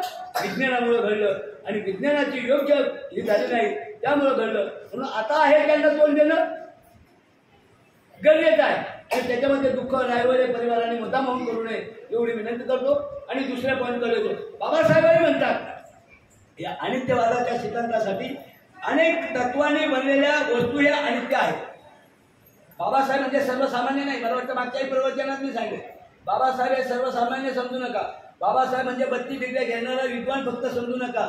तर बाबासाहेब आंबेडकर हे जगातलं आश्चर्य आहे. शशांक जगामध्ये आज कोणीही व्यक्ती नाही की सफेद वस्त्रावर बुद्ध धम्माचं आचरण कायावाच्या मनाने करणारा जगामध्ये अजून माणूस निर्माण झालेला नाही. ते बोधिसत्व डॉक्टर बाबासाहेब आंबेडकर आहे. हे बाबासाहेब आंबेडकर आहे. आणि हे मी नाही सांगत, हे ऑक्सफर्ड युनिव्हर्सिटीने 2012ला सर्वे केला. ऑक्सफर्ड युनिव्हर्सिटी जगाची मोठी युनिव्हर्सिटी आहे. त्यांनी सर्वे केला. त्या सर्वेमध्ये त्यांनी दाखवलं की जगामध्ये मानसिक जीवनाला परिवर्तन देणारे जे महापुरुष झाले 10,000 वर्षामध्ये, 10 वर्षामध्ये नाही, 100 वर्षामध्ये नाही, 10,000 वर्षाचा सर्वे त्यांनी केला. मनुष्य निर्मिती झाली आणि मनुष्य निर्मिती अमिबापासून निर्मिती झाली. बेडूक झाला, माकड झाला, माकडाचं परिवर्तन माणसात झालं. ही 10 वर्षाची त्यांनी जेव्हा सर्वे पाहिला, त्या सर्वेमध्ये त्यांना एकच अभ्यास मिळाला की पहिला महामानव मिळाला तो भगवान बुद्ध मिळाला. पहिला महामानव भगवान बुद्ध आहे. दुसरा महामानव आहे की सामाजिक परिवर्तनाला कारणीभूत ठरला तो महावीर आहे. तिसरा आहे तो सम्राट अशोक आहे. आणि चौथे आहे ते बाबासाहेब आंबेडकर. म्हणजे 3 बुद्ध विचाराचे आहेत. आणि तोही बुद्धच विचाराचा होता, पण त्याला संस्था वेगळी निर्माण करायची होती. त्यांनी पंचशील सांगितलं, पण त्यांनी टोकाचं पंचशील सांगितलं आणि त्या पद्धतीने वेगळा मार्ग केला. त्या चंद्रिका मात्याची वगैरे उदाहरणं आपल्याला आहे, तिकडे मी जाणार नाही. आणि म्हणून या ठिकाणी या सगळ्या काही याच्यामध्ये बाबासाहेब आंबेडकर सांगत असताना बाबासाहेब आंबेडकरांनी 49 वर्ष हा काया आणि वाचा मनाने या 3.5 हाताच्या देहामध्ये बाबासाहेबांनी केवळ काय रुजवलेलं आहे? बुद्ध रुजवलेलं आहे. 1907 सालापासून 1956 सालापर्यंत ज्याच्या डिग्र्या घेतल्या, ज्याचे अभ्यास घेतले, 8 वर्षाचा अभ्यासक्रम 2.5 वर्षामध्ये केला. सांगायला गोड वाटते, सांगायला गोड वाटते, पण एकदा मेहनत करून बघा ना. काय शरीराला यातना होता त्या बोलायला आणि कविता करायला. साहित्यिकांना काही कमी नाही आणि साहित्यिक काही कमी नाही त्याच्यात मुळामध्ये. आणि म्हणून या ठिकाणी हे बाबासाहेबांचं गुणवर्णन आहे. आणि त्या बाबासाहेबांनी हा विचार झाला. आणि बाबासाहेब म्हणतात अनेक तत्वांनी बनलेल्या वस्तू या अनित्य आहेत. आणि मग अशी मी त्याचं स्पष्टीकरण केलंय, त्याची पुनरावृत्ती करणार नाही. एखादी वस्तू बनवायची मडकं जरी बनवायचं असेल तर मडक्याला सुद्धा काय लागतं? आप, तेज, वायू आणि पृथ्वी हे लागतं तेव्हा मडकं बनतं. पण मडक्याला सजीव बनवलंय का? त्याच्यामध्ये पंचस्कंद गेलेले, त्याच्यामध्ये पंचस्कंद गेलेले आहेत. वेदना, संज्ञा, संस्कार आणि विज्ञान हे त्याच्यामध्ये प्रवेश झालं नाही, म्हणून ते निर्जीव आहे. म्हणून ते काय आहे? निर्जीव आहे. पण झाड असेल तर ते सजीव आहे. त्याला या 4 घटकांची गरज आहे आणि निसर्गाची. त्याच्यामुळे झाड वाढते ना. एखादं झाड झाकून ठेवा, सूर्यप्रकाश नाही मिळाला, झाड वाढेल का? कशाची गरज आहे? निसर्गाची गरज आहे. जीवनमरणाचा जो प्रश्न आहे निसर्गाचा प्रश्न आहे. आणि या निसर्गाच्या सानिध्यामध्ये हे आहे. दुसरं भगवान बाबासाहेब म्हणतात व्यक्तिगत रूपाने प्राणी हा नित्य आहे. बरीच चर्चा मागापासून केली. कोणताही प्राणी असो तो अनित्य आहे. जन्माला आला त्याला काय आहे? मरण हे नक्की ठरलेलं आहे. मरणाची भीती माणूस म्हणतात उद्या जरी मरण आलं तरी चालेल. माणूस काय बोलतो उद्या मरण. मी म्हणतो बाबा आता 72 झाले आणि उद्या या मुलं तर परवा दिवशी म्हणलं त्या लोकमान्य नगरला जरी डोळे बंद झाले तरी मला समाधान. पण ज्या वेळेला येतं त्यावेळेला तयारी अजून त्याला नातवंडाचं काय होतं, शशांकच्या मुलाचं काय होतं ते मला बघू दे. ही परिस्थिती आहे. ती नाकारता येत नाही ना, ती नाकारता येत नाही. पण भगवान बुद्ध एक कर्तृत्वामध्ये ठेवतात की जर हे सत्य आहे, प्राणी जर अनित्य आहे, तर या ठिकाणी मला या तृष्णेपासून त्याला उपादान हा शब्द आहे. प्रत्युत्तर समुत्पादामध्ये बरेच विषय तुमचे झाले. केंद्राला मागितलं होतं मी, मला विषय त्यातून नाही दिलं, त्यांनी नाही दिलं. त्यांचं काय आपल्याला आपलं दोष आरोप अजिबात नाही. ते हिंदीचं चाललं होतं त्याच्यामध्ये मागितलं नाही. आणि त्याच्यामध्ये जे उपादान आहे म्हणजे आसक्ती आहे, त्या आसक्तीच्या पोटी हे सगळं जन्माला येत आहे. आणि दुःखाला आपण निमंत्रण करतोय. दुःख आपोआप येत नाही, दुःख आपण ओढून घेत आहोत. आणि म्हणून माणसाने व्यक्तिगत रूपाने प्राणी हे अनित्य आहेत. सर्व प्राणी हे अनित्य आहेत. जन्माला आलंय त्याचा शेवट होणारे. जे जे काही होऊन गेले ते काही अनित्य जन्माला कायमचे टिकलेले. त्यांचा कोण आला असेल, भगवान आला असेल, राम आला असेल, कृष्ण आला असेल, त्यांच्या जयंत्या होतात. पण पुण्यतिथ्यास करत त्यांनी पुण्यतिथ्या त्यांचे देव अजून जिवंत आहेत. आणि एवढंच नाही, तो येशू ख्रिस्त पण म्हणतो की मी पण अजून जिवंत आहे. भगवान बुद्ध म्हणतात, भगवान बुद्धाला सुद्धा आयुष्य 80 वर्षाचं मिळालं. जगामध्ये तत्वज्ञान आहे बुद्धाचं की हा एवढा जगाचा जगवता विश्वगुरु 80 वर्षामध्ये आपलं आयुष्य संपवतोय. याच्यामध्ये कोणी 200 वर्ष जगला, कोणी ती पिठी काढली बाहेर, तो दिवस मिळाला. हे सगळं काय आहे? असत्य आहे. विज्ञानाला धरून, बुद्धिप्रमाण्यवाद्याला धरून नाही. त्यांना त्यांची दुकानं चालू दे, आपल्याशी त्यांचं काय गरज नाही. पण आपल्याला लक्षात आहे की हे मरण हे निश्चित आहे आणि ते आहे.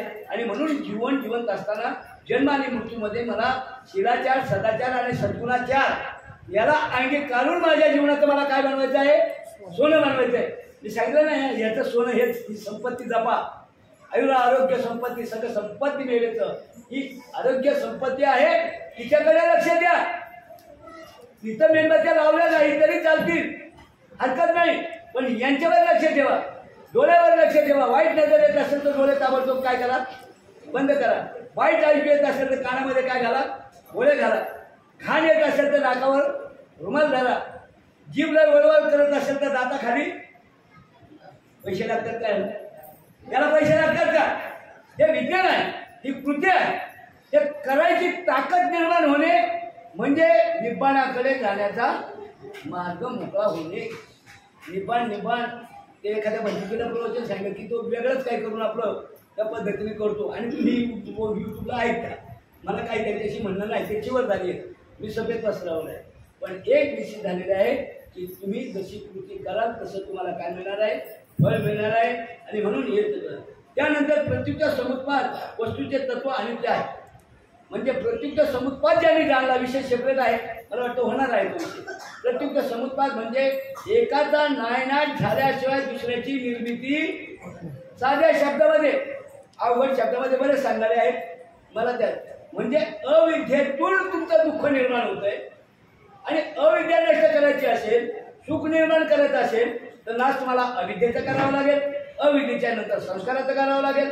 संस्कारानंतर विज्ञानाच्या ज्या 12 कड्या आहेत त्या संपूर्ण तुम्हाला काय करावं लागतील? बदलावे लागतील. आणि दुःखातून तुमची मुक्तता होईल. तुम्ही जर बदलले नाहीत, अविद्या ठेवून जीवन जर जगलात, अविद्येतून तुमचे संस्कार घडतील, संस्कारातून विज्ञान घडेल, विज्ञानातून शर्यतून घडेल, शर्यतातून सर्व काही 12 कड्या ज्या आहेत त्या 12 कड्या होऊन शेवटी मरण हे दुःखाचंच निर्माण होतं. आणि म्हणून भगवान बुद्धही म्हणतात की प्रत्युत्तर समुत्पाद ज्याने जाणला त्याने मला जाणलं. आणि म्हणून या 12 अशोक चक्रावर सुद्धा कड्या किती आहेत? 24 आहेत. तर जीवनचक्र आहे, ते जीवनचक्र आहे. काहींनी सांगितलं अशोकाचं वर्णन, बरेच चर्चा झाल्या, बरेच प्रवचनं झाली, अनेकांची मी बरेच ऐकली. पण त्यामध्ये हे जीवनचक्र आहे. ते जीवनचक्र ज्याने सांभाळलं तो सुखाच्या मार्गाला गेल्याशिवाय राहणार नाही. आणि आपण इथं कशासाठी बसलोय? आपण सुखासाठीच बसलोय ना. कोणाला वाटतं उद्या घरामध्ये रणगाणं असावं, कोणाला वाटतं आता जावं मारामारी व्हावी, हाणाहाणी व्हावी. आता एखादा लावून येत असेल तर कारण कदाचित किती वेळ झाला, किती वेळ बसावं, तर कोण होता प्रवचनकार, त्याच्याकडे मला बघू दे, त्याच्याकडे मला बघू दे. काय मी कामावून आलो तरी अजून तरी जाणीव नाही. ते झगडा होईल नाही मला म्हणता येणार नाही. पण तो आजच्या दिवस माझ्यासाठी सण करा, आजच्यासाठी माझ्यासाठी सण करा. आणि हसत असताना एवढं सांगेल की त्याच्यात परिवर्तन करणं तुमच्या हातात आहे. तुमच्या हातात आहे, ते तुम्ही बदललं पाहिजे, ते बदललं पाहिजे. आणि म्हणून या ठिकाणी अनेक तत्व बनून बनलेल्या वस्तूच्या अनित्यबद्दल असंग म्हणतात. नक्की वस्तू, हेतू आणि प्रत्यय यामुळे उत्पन्न होतात. त्यांना त्याचे स्वतंत्र अस्तित्व नसते. हेतू प्रत्ययाचा उच्छेद झाला की वस्तूचे अस्तित्व राहत नाही. आणि वस्तुत्व आता अनात्माकडे आपण येत आहोत. मग हे जे सगळं निर्माण झालंय, हे 5 घटक ज्या वेळेला विघटन होतात, विघटन भाषा समजते, विखुरले जातात. साध्या व्यवहारी भाषेत विखुरले जातात, एकापासून दूर होतात. मग 5 घटक कोणते? आप, तेज, वायू, पृथ्वी आणि आप, तेज, वायू आणि पृथ्वी. हे जे 4 घटक आहेत, ते 4 घटक ज्या वेळेला बाजूला होतात, म्हणजे उष्णता शरीरातून निघून गेली, हवा शरीरातून निघून गेली, पाणी शरीरातून निघून गेली, तर त्याचं नाव काय आहे? काय नाव आहे? मृत्यू. बोला ना. मेल्यावर 5 चतुर्पानाने पाहतो त्याचे 5 खंड पडलेत काय? पहिलं म्हणजे श्वास गेला की सगळं. पण जन्माला येताना काय घेऊन आला? श्वास. आईच्या पोटातून तुम्ही आला, मी आलो. ते भांड वाजवतात त्या सुईनी म्हणून होत्या पूर्वी, ते भांड वाजवतात. आता नर्सही वर खालीच करतात. हा ते असं वाकडं तिकडे धरतात वर खाली करतात आणि जाणीव करून घेतात की याला श्वासोश्वासाची क्रिया आहे किंवा ही पाहतात. म्हणजे महत्वाचं काय आहे श्वास आणि जाताना काय सोडणार आहोत. आणि मग कशाला हा गर्व ना कशाला हा अभिमान कशाला हवा मोठेपणा कशाला हवा संपत्तीचा हव्यात कशाला हवा ज्ञानाचा हव्यात माझ्यासारखा कुणीच नाही माझ्यासारखा बोलणाराही कुणीच नाही हा तरी हव्यास कशाला. आमच्यामध्ये स्पर्धा मोठी कोणता गुरुजी मोठ्याने बोलतो कोणता गुरुजी काय करतोय याच्यामध्ये स्पर्धा करणं म्हणजे अनित्यवादाची जाणीव न होणे. त्याला अनित्यवादाची जाणीव झाली तो त्या पद्धतीने वागण्याचा प्रयत्न करेल अशा पद्धतीने. आणि मग हे विघटनावर आपण आलो. मग हे जेव्हा विखुरले जातात त्याला म्हणतात मृत्यू. म्हणजे हवाच निघून गेली उष्णता उष्णतेमध्ये निघून गेली जड पदार्थात गेला द्रव पदार्थ द्रवमध्ये गेला हे निघालं आणि शरीरातून बाहेर निघाल्यानंतर ते राहिला देह आणि तो देह जो आहे जड तो 24 तासाच्या आतमध्ये आपल्याला मिटवला पाहिजे. का बाप माझा चांगला होता म्हणून पेटीमध्ये बंद करून ठेवतोय काय कुणी ठेवू नका. यांना पण आपण 3 दिवसात 24 तासात विचारलं पण ते मागं राहतात तर मी मागं राहतो हे काही नक्की. पण जर समजा दुर्दैवाने मी मागं राहिलो दुर्दैवाने म्हणतोय सुदैवाने नाही तर मला बाकी शशांक बरोबर. तेव्हा ही महत्वाची गोष्ट आपण लक्षात ठेवावी. जेव्हा असला जमा आहे तो जाणारच आहे ना. त्याला का आपण जपण करून ठेवतो का नाही ठेवत ना. याची विल्हेवाट केली पाहिजे. म्हणजे पृथ्वीची सुद्धा विल्हेवाट म्हणजे घटक पदार्थाची सुद्धा विल्हेवाट करावी लागते. त्याचं दुःख करण्याचं कारण काय. पण हे सगळं काही घडत असताना इथं कोणताही आत्मा नावाची गोष्ट तिथे नाही. मग शरीरामध्ये काय काय निर्माण झालं. शरीर प्रथम कलर जन्माला येते नंतर अर्बुद जन्माला येते नंतर पेशी जन्माला येतात. कोणत्या महिन्यापासून पहिल्या महिन्यापासून. आता त्याचा अनुभव काय आम्हाला तो अनुभव तुम्हाला आहे. ज्यावेळेला जावळ यायला लागतं तेव्हा वळवळ होती तेव्हा डोळे लागतात. आणि मग काय आई तर काही वेळेला माती खाते कोळशेही खाते. कारण त्याला ज्या गठीणाचं ज्या घटकाचं कमी पडतं ते तिला खावंसं वाटतं. कोळशे खाल्लेले पाहिजे गवळीतले ढिकळं काढलेली पाहिजे.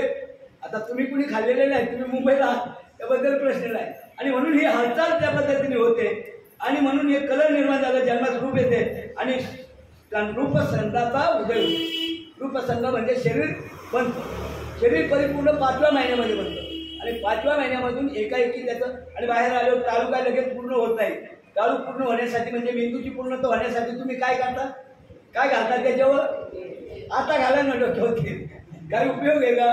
आता ते पक्क होऊन गेले ना पण ते पक्क होण्यासाठी भरली ना टाळू तुमची पण भरली आणि तुम्ही पण भरली. आता नातवंडाची भरा आता नातवंडाची भरा हे भरावंच लागतं. हे नीतिनियम आहे हे विज्ञान आहे हे विज्ञान आहे. आणि म्हणून या ठिकाणी हा कलर निर्माण झाला उपस्कंदाचा निर्माण झाला. उपस्कंदातून नामस्कंद चेतना जन्माला येते. आत्म्याच्या ऐवजी काय आहे चेतना. काय आहे मॅटर अँड माइंड.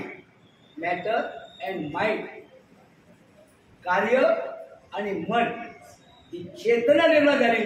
मग माझ्या इथे बरेच दुरी येतात. मग त्याच्यामध्ये चेतशिका आमकं तमकं काय करायचं त्या चेतशिकाचं एवढंच आपल्याला माहिती आहे. जीवनपणाचं उदाहरण म्हणजे चेतना. जीवनपणाचं चेतना आणि चेतना निर्माण होण्यासाठी हवा घेतली पाहिजे अन्न घेतलं पाहिजे आणि पाणी जास्त पिया. पाणी कमी पिऊ नका कारण शरीर हे 70% काय आहे पाणी आहे आणि त्याचं जर प्रमाण कमी झालं तो ओव्हरफ्लो होईल आणि विकाराला बळी पडावा लागेल. ते काय करू नका. पाणी सकाळी उठल्याबरोबर पाणी पित चला अनुषापोटी. मी तर गरम पाणी गेल्या 20 ते 25 वर्षापर्यंत पितोय. हे महत्वाचं आहे. शरीराला त्याची गरज आहे म्हणजे पाण्याची गरज आहे अन्नाची गरज आहे. हे झालं शरीराच्या पुरतं. आणि आता विचाराचं मग शरीराला भर देण्यासाठी हे खाल्लं अन्न खाल्लं कसलं खाल्लं काय खावं काय प्यावं यावर भगवान बुद्धाने विचार केलेला. शाकाहारी राहावं अशाकाहारी राहावं. पण भगवान बुद्ध एवढंच म्हणतात की तुमच्या इच्छेप्रमाणे आहार मागू नका. सुप्रियाची जी कथा आहे आता सगळ्या कथा सांगायला मला इथे वेळ नाही. सुप्रियाची जी कथा आहे तिथं भगवान बुद्ध म्हणतात तुम्ही काय खायचं. आहारावर माणूस थांबलेला नाही विचारावर माणूस मोठा होणार आहे. आहार तुम्ही साधू घेतलाय आणि विचार तुमचे जर घाणेरडे असतील तर त्या आहाराचा काय उपयोग आहे. कलुषी ब्राह्मण हा ब्राह्मण होता शाकाहारी होता पण नाश कोणाचा केला? शिवाजी महाराजांना घातक ठरलं ना. माईकवर बोलतोय मी, लपून छपून बोलतोय का? मग त्याचा आहार कोणता होता? विदर्भामध्ये त्याचा अक्कान तांडव झाला. आम्ही अजिबात बुद्धी काय घेतली. अरे बाबा नाही घेत, बरं झालं ना, हरकत नाही. पण म्हण काय तुझं म्हणते, मी आहार घेत नाही आणि घरावर लिहिलं सौभाग्यवती. मी आहार घेत नाही, अजिबात मूर्ती अजिबात आहार घेत नाही. आणि म्हटलं हे घरावर काय लिहिलं? हे सौभाग्यवती. काय तुझ्या आहाराचा उपयोग आहे? काय आहाराचा उपयोग आहे? हे सौभाग्यवती पद तुझ्यावर लागलेलं आहे, त्याच्या गुलामगिरीतून तू मुक्त झालेली. मग तुझा आहार बदललेला काय उपयोग आहे? मी सांगितलं बाबा मी फक्त 3 महिने काय आहार मांसाहार घेत, पण 3 महिन्यानंतर मला दगड जरी दिली तरी मी खातो. पण माझा काय बदल झालेला? मला काय त्याचा परिणाम झालेला नाही. आणि म्हणून या ठिकाणी आहार घेणं हे अत्यंत गरजेचं आहे. आणि म्हणून या ठिकाणी माणसाच्या जीवनपणाचे लक्षण होय 12 आयतनं. आता काय तुम्ही वया घेऊन असले नाही, ते पुस्तकाचं लिखाण आहे. 12 आयतनं, 18 धातू, 22 इंद्रिय आणि 645 स्नायूंनी मानवाचे शरीर बनलेले आहे. आता फाडून पाहायचं तर कुणी स्वतः अनुभव घ्या. ते मानवाचे शरीर बनले. यात आत्मा नावाचे कोणतेही इंद्रिय नाही. आत्मा नावाचे कोणते इंद्रिय नाही हे प्रामुख्याने लक्षात ठेवावे. 95 घामगाठी, 2900 रक्तवाहिन्या, 30 लाख अतिसूक्ष्म 30 लाख पेशी, 14 तेलगाठी, 10 केस गाठी, 90 सेंटीमीटर सूक्ष्म रक्तवाहिन्या. मानवाच्या शरीराच्या प्रत्येक 7 वर्षाने त्याचा बदल होतो. आता केस धातू ज्यांच्याकडे कमी आहेत ते टकल्यावर येतात. आता आमच्याकडे भरपूर आहे धातू, काही पडलेले नाही. म्हणजे ते काही टकले झाले त्यांच्याकडे तो धातू काय असेल कमी. सगळी माणसं एकसारखी नाही, माणसामध्ये सुद्धा फरक आहे. आणि म्हणून हे सगळं आहे. मानवी शरीर हे परिवर्तनशील आहे आणि म्हणून रूपस्कंद त्याला म्हणतात. आणि म्हणून अनात्म म्हणजे आत्मा कुठे नाही. आणि आत्मा घेऊन बसतात की सगळे क्रियाकर्म सुरू झाले. मग उद्या गणपती गेल्यानंतर त्यांची सुरुवात कारण गेलेलं परत येत आहेत म्हणे. आता माझा काय परत आलेला? माझा गेला तो काय परत आला नाही, गेला तो गेला. मग त्याला जिवंत ठेवण्याचं काम काय आहे? माझा गेला, त्याला जिवंत ठेवण्याचं काम आहे की त्याच्या नावाला कलंक लागता कामा. म्हणजे मेलेल्या माणसाला जीवन टिकण्याची क्रिया काय आहे की यांच्या नावाला कलंक लागता कामा नाही. ही आईवडिलांची सेवा आहे, ही आईवडिलांची सेवा आहे. पण यातली ही विकृती आहे आणि आत्म्याच्या नावाखाली तो आत्मा परत येतोय आणि नको त्याला तो घास ठेवला जातोय एका पाठीमागं एक. आता ते सर्वोच्च कुटुंबाच्या विनोदाने सांगतात, तो विनोद मला सांगण्याची काही गरज नाही.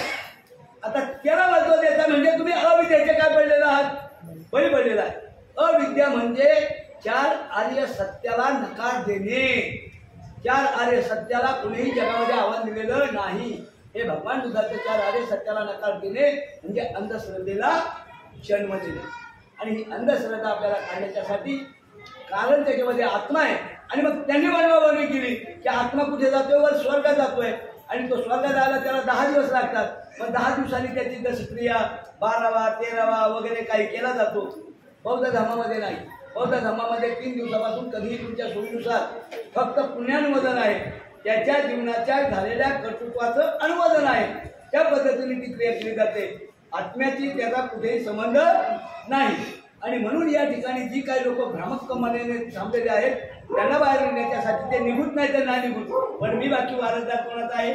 मी बुद्धाच्या विचाराचा वारसदार आहे. तेव्हा 22 गुणतेमध्ये सांगितले मी श्राद्ध पक्ष करणार नाही. कोणतंही क्रिया कर्म ब्राह्मणाच्या हातून करून घेणार नाही. आणि तो ब्राह्मण झाला ना, आता उद्या भंतेजी होईल, आता उद्या भंतेजी होईल की नाही? थांबवता येणार? हे सुद्धा आपल्या लक्षात आलं पाहिजे. हे सुद्धा आपल्या लक्षात आलं पाहिजे की मी सुद्धा कर्म मी करतो ना, मला धर्म समजला ना, माझं क्रियाकर्म मी करेन. आम्ही भारतीय बौद्ध महासभेच्या वतीने एवढंच विनंती करतो की भारतीय बौद्ध महासभेच्या भक्ताचार्यांकडून विधी करावी. कारण तो प्रशिक्षित आहे, त्यांनी प्रशिक्षण घेतलेलं आहे. आणि म्हणून या ठिकाणी आत्म्याचं कुठेही नाही, दुःखाच्या अस्तित्वाची आहे. म्हणून आत्मा याला आपल्याला स्पष्ट लक्षात द्यावा लागेल. आत्मा नाही म्हणून बाबासाहेब सुद्धा महात्मा फुलेंना महात्मा म्हणत नाहीत. हे माहिती आहे का वाचनामध्ये बाबासाहेबांचं एकही वाक्य जर महात्मा फुलेंना महात्मा फुले म्हणत असतील तर मी बोलण्याचं थांबेल. एवढा माझा अभ्यास त्यावर झालेला आहे. मग महात्मा फुलेला काय म्हणतायत बाबासाहेब, काय म्हणतात तुम्ही दोघं सांगताय, बाकी काय म्हणताय? क्रांतिबा ज्योतिबा फुले काय म्हणताय? क्रांतिबा ज्योतिबा फुले. महात्मा पदवी लोकांनी दिली वगैरे ती भाषा नंतर ते मला काय त्याच्याशी घेणं देणं. पण माझा बाप म्हणतो की तिथं आत्मा नाही, मग माझ्या मुखातून आत्मा शब्द कशाला यावा? माझ्या मुखातून आत्मा कशाला शब्द यावा? आणि म्हणून जे नाही त्याचं न स्वीकारणे हे त्या ठिकाणी अत्यंत महत्त्वाचं आहे. आणि म्हणून आत्मा नाही कोण आहे याचा संगोपन नाही. आणि मग त्याने सांगितलं क्षण भंगूर आहे, दिसत नाही, तो या कुंडीतून जातो त्या कुंडीत जातो आमच्यात जातो, त्यांचं त्यांना लखला. आत्मा हा नाही. शरीर थांबलं, हे पाच घटक 4 घटकामध्ये गेले. विष्णूचा शरीर निर्देह झाला, तो जळून टाकला. त्याच्या पलीकडे मृत्यू नाही, त्याच्या पलीकडे मृत्यू नाही. आणि म्हणून त्या ठिकाणी आत्मा नाही.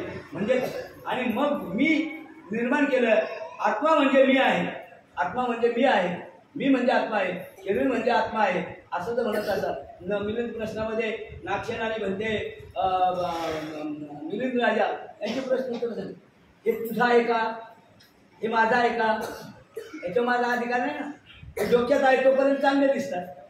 आणि हे चांगले लांब लांब केस याचा कदाचित जेवणात आले तर त्याला गोंधळतो का आपण? गोंधळा ना, लांब लांब केस आहे गोंधळा नाही, गोंधळत ना लगेच फेकून देतो ना. मग काय अधिकार आहे माझा म्हणण्याचा? याच्यावर तरी माझा अधिकार आहे का? आणि म्हणून एक सिद्धांत भगवान बुद्ध देतात त्या ठिकाणी मिलिंद आणि राजेचा की हा रथ आहे. रथाचं चाक म्हणजे रथ आहे का? नाही. रथाचा सारथी आहे तो रथ आहे का? नाही. तर हा सांगाडा जो बनलेला आहे, सांगाडा बनून जो परिपूर्ण रथ तयार झालाय, त्याला घोडे आहेत, त्याचा सारथी आहे, हे सगळं मिळून रथाचं काय झालं? रूप झालं. तसं जे शरीर आहे ते शरीर माझं नाही, ते शरीर रूपस्कंदापासून नामरूपापर्यंत झालं आणि ते अविर्भाव झालं. याच्यावर माझा अधिकार. मी थांबवले का 2 दात पडायचे थांबा म्हणून? नाही थांबू शकलो ना. जे निर्माण झाले ते बसवायचा विचार आहे. आता डोळ्याचं झाले, आता डोळ्याचं झाले, डोळ्याचे मोतीबिंदू काढले, लाखाने रुपये पोरं खर्च करतात. आपल्यालाही लाज वाटायला लागली. आपण आपल्यासाठी आणि उद्या जर देव मारायचा ते कशाला 2 लाख आणि 3 लाख रुपये पोरं खर्च करतायत. ते म्हणतात आम्ही खर्च केला, तुम्ही फळायलाच लागलात. आता तुम्हाला 4 डोळे आले, तुमचे पाय बरोबर थांबा, तुम्ही थांबला नाही ना. अशी नाही सत्य परिस्थिती आहे. म्हणजे एक शरीराचा भाग काय होणार आहे? निकामी होणार आहे. आणि तो निकामी होणार आहे तर दुःख करता कामा. आणि तर थोडेसे सफेद व्हायला लागले की लगेच गोदरेज कंपनीची मलमपट्टी सुरू. आता ते लावून मी 72 वर्षाचा काय 27 वर्षाचा होणार आहे, त्यामुळं मी लावणार नाही. अजून माझं बरं आहे, आता बऱ्यापैकी घेत अजून. आणि ते होतील आज ना उद्या होतील. म्हणजे अनित्यवाद आहे. शरीरात बदल होणार आहेत. ते बदल घडवले येणाऱ्या प्रसंगाला मला काय द्यावं लागेल? करून द्यावं लागेल. आणि म्हणून बालपण, म्हातारपण आणि बालपण, तरुणपण आणि म्हातारपण याच्यामध्ये बालपणाला कौतुकाने घेतलं, तरुणपणाला वैभवाने घेतलं. पण म्हातारपणाला कबूल होत नाही, ते होऊ नये. तरुणपणामध्ये सौंदर्याचा गर्व झाला आमच्या बालीला. तिला भगवान बुद्धाने आणि तेव्हा सांगितलं की तुला हे सौंदर्य कांच्या टिकणार आहे का? सौंदर्याचा लय करू ना. गोऱ्या पोरी तर आमच्यासारख्या काळ्याला स्वीकारतच नाही. आणि गोरी पोरं काळ्या पोरींना स्वीकारत नाही. जाऊ कुठे त्यांनी? मग काळीला काळाच मिळतो. मग संपत्ती पण पुन्हा तशीच निर्माण होते. जर बदल करायचा असेल तर विचाराची प्रगल्भता असणं गरजेचं आहे. आज सौंदर्य कायम टिकणारं, हे सौंदर्य कायम टिकणार नाही. 10-20 वर्षापूर्वी हा ज्ञानोबा कांबळे असा नव्हता. 20 वर्षानंतर हा ज्ञानोबा कांबळे असा असणार. कारण 20 वर्षानंतर या लोकमान्य नगरला ज्ञानोबा कांबळेची पावलं लागणार नाहीत. कारण हातामध्ये काय येणार आहे? काठी येणार आहे. त्यावेळेला पळणार नाही. म्हणून कोरोना सांगितलं अजून 4 वर्षे हवा वाकणार आहे, कमरं वाकणार आहे, सगळं होणार आहे. मग ते येणाऱ्याला दुःख बी मानावं का? तर त्याच्यात अजिबात दुःख मानता कामा नये. ते निसर्गाचा नियम आहे, त्याला मला स्वीकारलं पाहिजे. आणि म्हणून या ठिकाणी अनित्य, अनात्म आणि शेवटी दुःख आहे. दुःख म्हणजे 5 उपादान. की आपल्या मनासारखी गोष्ट झाली नाही म्हणजे दुःख झालं ना. एका शब्दात मला काय पाहिजे? खाऊ पिओ, त्याच्यात अडवताय, त्याच्यात अडवताय म्हणजे दुःख. आपल्या जवळचा माणूस दूर गेला म्हणजे दुःख. मग दुःखाची व्याख्या करताना भगवान बुद्धाने आर्य सत्यामध्ये केले. दुःख आहे, दुःखाला कारण आहे, दुःख समुदाय आहे आणि दुःख निघण्याचा मार्ग आहे. मग दुःखाची तीव्रता जर कमी करायची असेल, तुम्हाला पुण्यकर्म जर प्राप्त करायचं असेल, तर तुम्ही कुशल कर्मावर आधारित राहणार, त्या दुःखातून मुक्त व्हाणार. आणि या दुःखातून मुक्त व्हायचं असेल तर शिलाचार, सदाचार आणि सद्गुणाचार या गुणाने तुम्हाला दुःखातून मुक्त होईल. आणि शेवट आहे तो निभानाचा आहे. एखादा वडील वारला आणि भगवान बुद्धाकडे गेला. भगवान बुद्धाकडे गेला आणि भगवान बुद्धाला पाहिल्यानंतर त्याने सांगितलं की माझे वडील वारलेले तर मला क्रियाकर्म करायचं आहे आणि ते पण तुमच्याच हाताने करायचं आहे. की त्याला वाटलं हा सुद्धा साधुवाच आहे. मग तो आपल्या वडिलांचं पाप म्हणून अत्यंत महत्वाचा किस्सा आहे, सांगायचा म्हणून नाही. आणि म्हणून त्या ठिकाणी त्याला सांगितलं, म्हणलं ठीक आहे. भगवान बुद्ध सुद्धा, भगवान बुद्धाकडे दूरदृष्टी होती. त्याला याचं ज्ञान म्हणतात, त्याला संशोधनाचं ज्ञान म्हणतात. हे संशोधन बुद्धी होती आणि त्या दूरदृष्टीने सांकेतिक ज्ञान म्हणून शब्द आलेला आहे. सांकेतिक ज्ञान, हे सांकेतिक ज्ञान म्हणजे दूरदृष्टी. आज काय घडते ते उद्या काय घडणार आहे याचे जाणून घेणारा महापुरुष भगवान बुद्ध आहे. आणि त्यामुळे भगवान बुद्धाला त्याने विचारलं आणि पाहिलं आणि तो गेला, म्हणला माझे वडील गेलेले आहेत आणि मला त्याची क्रियाकर्म करायचे, कोणत्याही परिस्थितीमध्ये माझे वडील कसे गेले पाहिजेत. त्याच्यावर काय बंधन होतं? स्वर्गाचं. कशाचं होतं?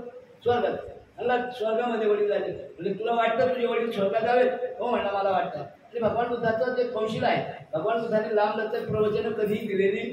ज्यांनी प्रश्न दिला त्याचं उत्तर त्याच्याकडूनच घेतलं.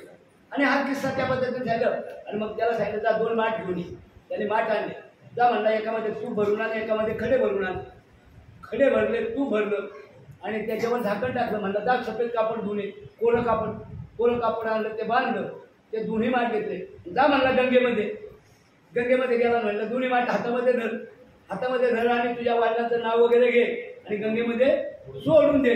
आणि एक काठी दिली हातात आणि या दोन्ही माठावर काय मार? काठी मारली. सगळं काय झालं. आणि भगवान बुद्धाने म्हटलं काय झालं?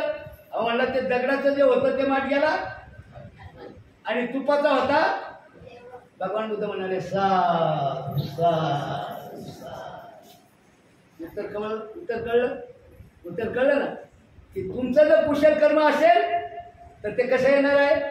तुपाप्रमाणे. आणि तुम्ही अकुशल कर्म केलं असेल, सुनेला नीट वागवली नाही, सासूला नीट वागवली नाही, तुम्हाला बाकी पश्चाताप भोगावा लागेल. आणि हे दुःखाची कारण आहे. ही दुःखाची कारण ओळखून आपलं जीवन आपल्याला या ठिकाणी करावं लागेल. व्यथा, भोग, ताप, क्लेश, वैफल्य, पीडा, कारुण्य, विषाद हे मोठे शब्द आहेत. मग त्याच्यात त्यांनी काय केले बनवावी की तुमच्या वाडवडिलांची पाप कर्म त्याच्यामुळे तुम्हाला हे होतंय. अजिबात ज्याची त्याची पाप कर्म त्याच्याबरोबर, ज्याची त्याची फक्त त्यांनी कुशल कर्म केलं असेल, संतती निर्माण चांगली आली असेल तर त्याचं फळ मिळेल. पण तुम्हाला त्यांच्यावर भरोसा ठेवून जमणार नाही, देवावर भरोसा ठेवून जमणार नाही. तुमच्या कर्मसिद्धांतावर तुम्हाला थांबावं लागेल. जगातील दुःखाचे मूळ कारण आहे सौंदर्याचा अहंकार, ज्ञानाचा अहंकार, विद्वतेचा अहंकार. हे दुःखाचं कारण आहे. हा ठेवता कामा नये. हे माझं जर नाही, शरीर माझं नाही, तर मी म्हणणं जोपर्यंत तुम्ही मी तोंडातून काढत नाही तोपर्यंत तुम्ही अनित्यवादाचा स्वीकार करू शकत नाही. मी कुणी नाही. मग मीच्याऐवजी आम्ही सगळे आहोत, आपण सर्व आहोत. मी उत्तर भारतामध्ये गेल्यानंतर मला एक अनुभव आला की ती लोक कधी तुम्ही तुम्हारा असा शब्द वापरत नाही, मै हा शब्द वापरत नाही. ते काय म्हणतात आप. मोठी पण जाऊन आलेले आहेत बऱ्याच ठिकाणी आणि उद्या मी पण बुंदेलखंडात आलेलो आहे. आणि म्हणून ही त्यांच्यातलं महत्त्व आहे. त्यांनी जाणलं धम्म जाणला. आपणच जाणत नाही. माझं काबाड होतं. जरी आवडले बाळागानाचे गळे तरी सरणावर एकच गळे हे जरी माहिती असून पण अहंकार माझं माझी बायको, माझी मुलं 10 लाख रुपये पगार घेत आहेत, आमचं घेत आहेत. मला काय उपयोगाचं? मला घर नाही, दार नाही. मला काय उपयोगाचं आहे त्याच्या 4 लाख पगाराचा? पगार आहे की नाही? जा त्या वागळे स्टेटला त्याच्या केबिनमध्ये जाऊन बघा त्याची पगाराची स्लिप. आव्हान त्याची पगाराची स्लिप जाऊन पहा तुम्ही. त्या वागळे स्टेटला जायचं. स्वप्नाचे कुणी कोणाला घेऊन जात नाही, फक्त जीवनाचा अर्थ त्याला कळला. वामनदादा म्हणतात, इतकेच माझे जेव्हा गळू लागले तेव्हा जीवन माझे मला कळू लागले. तोपर्यंत नाही. म्हणजे जीवन जर जगायचं असेल तर तरुणपणाला काय करा, आला का तरुणपणा तो चंगलवादी थोडीशी ना करा. आता पोरं तर काय दाढीच करायला मागत नाही, काय चंगलवादीमध्ये ते आणखी गुंतले. त्याच्यामुळं शशांकी नाही केलं ते बरं आहे, पण दाढी म्हणजे त्यांना शुद्धत्व वाटते. आता अरे लग्नाला तरी बाबा काढ, लग्नालाही नवरदेव काढणार. म्हणजे कोणती संस्कृती आपण स्वीकारतोय याचं आपल्याला भान राहिलेलं आणि भान ठेवावं. शुद्ध विचाराने आहार, पेहराव, आचरण याच्यातून मुक्त होऊन दुःखातून मुक्त व्हायचं आहे.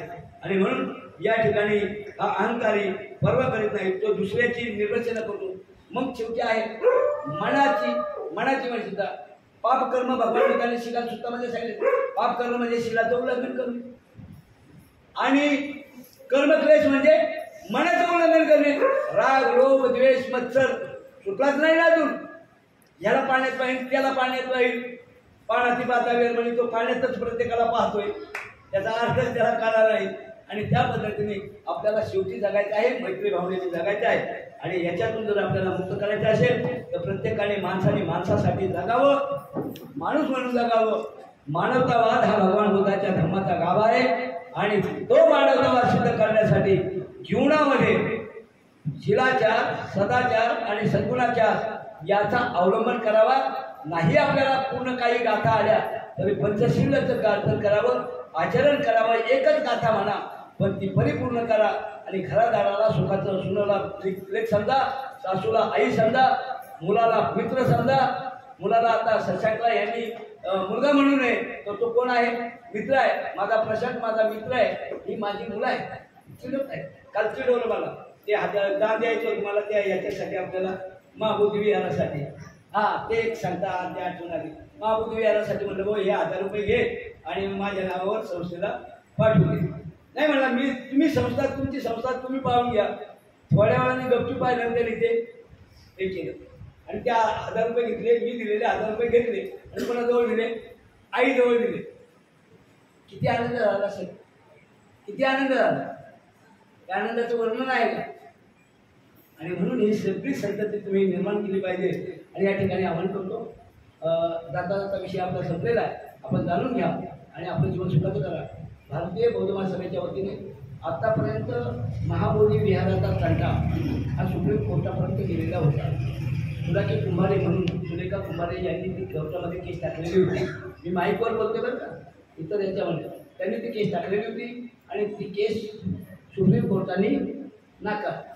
आणि आज या सगळ्या परिस्थितीचा इतिहास पाहून भारतीय बौद्ध महासभेचे राष्ट्रीय कार्याध्यक्ष डॉक्टर भीमराव यशवंत आंबेडकरांनी याच्यामध्ये पुढाकार घेतलेला आहे. महाबोधी विहार असेल, नागपूरची दीक्षाभूमी असेल, ही सर्व बौद्धांची स्थळं ही बौद्धांच्या ताब्यात यावीत म्हणून एक पिटिशन काढलेलं आहे आणि 9 तारखेला त्याची पिटिशन आहे. आणि म्हणून त्यासाठी आता तिथं मोठे वकील द्यावे लागतील.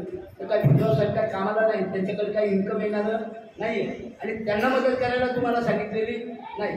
तुम्हाला जर महाबोधी विहाराची मुक्तता करायची असेल तर आपल्या परीने जी ऑनलाईन दिलेली आहे त्या ऑनलाईन गुरुजीकडे आहे, सगळ्यांकडे पाठवलेले आहे, स्क्रीनशॉट पाठवलेले आहे.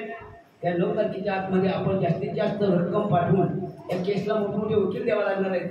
तर ती केस आणि सुप्रीम कोर्टामध्ये जरी आपला माणूस असला तरी अपेक्षा करू नका तो आपल्या बाजूने उत्तर देईल म्हणून. देणार नाही. अहो बापानेच केलं नाही तर कुठं करणार आहे. एका हेरीला 50 लाख रुपये आहे आणि 9 तारखेला पहिली हेरिंग आहे. म्हणजे या 9 तारखेपर्यंत आपल्याला 50 लाख रुपये जमा करायचे आहेत. आणि म्हणून या ठिकाणी जाता जाता एक आव्हान करतोय की आपण सर्वांनी, आता मी आव्हान करतो म्हणजे मी दिलेली नाही, माझ्या मोबाईलवर पाहून घ्या. माझं कर्तव्य आहे, तुमचंही कर्तव्य आहे. आणि आता काय आपण 1500चे मानकरी नाही, आपण 5000च्या पुढे मानकरी झालेलो आहोत. तेव्हा जे कमवलेलं आहे ते एकदा तरी या इतिहास घडवणारे साक्षीदार व्हायचं असेल, इतिहासकार व्हायचं असेल तर आपण या भारतीय बौद्ध महासभेच्या अकाउंटवर पे अकाउंट करावं किंवा स्क्रीन शॉट आहे त्याच्यावर करावं एवढी विनंती करतो. मला या ठिकाणी आपण बोलवलं आणि मला वाटतं की विषय आपल्याला जवळजवळ समजला काय विषय? समजलं असेल तर साधुकार द्या. आणि मग उद्या देवाला पोहोचण्याच्यापासून आपण थांबायचं का न थांबायचं हे आपण ठरवायचं. कोणामध्ये किती नाचायचं आणि कोणामध्ये कमी नाचायचं हे आपण ठरवलं आणि आपल्या जीवनाचं सुरू करा. पुन्हा एकदा धन्यवाद देतो. गुरुजींना राग आला होता त्या दिवशी 10 तारखेला बरंच काही मला बोलले. आता बोलले तर म्हटलं जाऊ द्या मागणीचे दात काय मागणीला नाचतात काय. तर म्हटलं आता एकदा जाऊन आलोय आणि त्या खरं म्हणजे त्या विपश्यनावाल्यांनी एवढा आग्रह केला. आचार्य गुरुजींना आम्ही सांगितलं. त्यांनी काय तुम्हाला सांगितलं? त्यांनी काय सांगितलं आहे का? त्यांनी काय सांगितलं नाही. आणि मग नंतर मनामध्ये खेद राहिला आणि मग यांना विचारलं. म्हटलं मग काय जागा होत असतील तर बघा. आता मुंबईपासून अजून काय महिनाभर आम्ही नाही अजूनही जात नाही कारण ते घरचं काम फार मोठं काढलेलं आहे त्याने. त्याचं काय लवकर होणार आणि कारागीर काय बरोबर व्यवस्थित वेळेवर करत नाही. आणि म्हणून आम्ही जोपर्यंत घराचं काम होत नाही तोपर्यंत आम्ही जात नाही. तेव्हा यांना म्हणलं मी आहे तर म्हणजे या 24 तारखेला. कारण भोजनाच्या घरी काहीतरी अडचण आहे आणि भोजनाचा विषय होता. मी भोजनालाही धन्यवाद देतो. भोजने सुद्धा चांगले प्रवचन करायचं माझ्या चांगल्या ओळखीचे आहे. त्यामुळं त्यांनी मला ही जागा मोकळी करून दिली. आपली सेवा करण्याची संधी मिळाली. ज्या ज्या वेळेला माझी गरज लागेल ज्या ज्या वेळेला तुम्हाला आठवण येईल की या ठिकाणी गुरुजींनी यावं माझ्यासाठी नाही तर आपण मला आपल्याशी संवाद साधण्यासाठी पुन्हा सेवा करण्याची संधी द्या. आणि हा सांगितलेला विषय आपण परिपूर्ण आपल्या ग्रस्त जीवनामध्ये अंगीकाराल. आपलं जीवन सुखाचं कराल एवढी विनंती करतो आणि या ठिकाणी रजा घेतो. जय भीम. नमो बुद्धाय. नमो धम्माय.